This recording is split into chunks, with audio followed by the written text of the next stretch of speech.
Cinema చాలా ఇంటర్వ్యూలో చాలా మ్యాటర్ చెప్పాను. నాకు తెలిసి ఒక ఒక ఒక బిగ్ స్టార్ కమర్షియల్ ఎంటర్టైనర్ వచ్చి చాలా కాలం అయింది నా ఫీలింగ్. లాస్ట్ కమర్షియల్ ఎంటర్టైనర్ మీకు ఎవరికైనా గుర్తుందా? చాలా కాలం అయింది.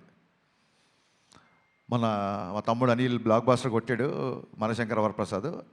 కమర్షియల్ ఎంటర్టైనర్ తో పాటు it's more of a family entertainer అని నా ఫీలింగ్.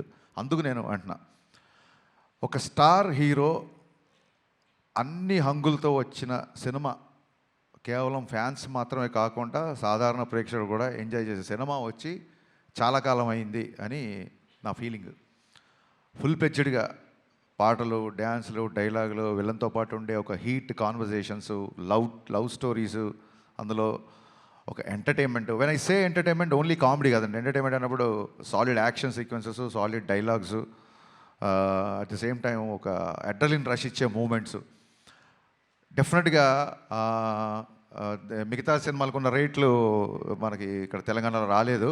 కాబట్టి ఇది ఏ రికార్డులు కొడుతుంది, ఎంత కలెక్ట్ చేస్తుంది, ఒక రూపాయి ఎక్కువ చేస్తుంది, తక్కువ చేస్తుంది అనేది నేను చెప్పలేను.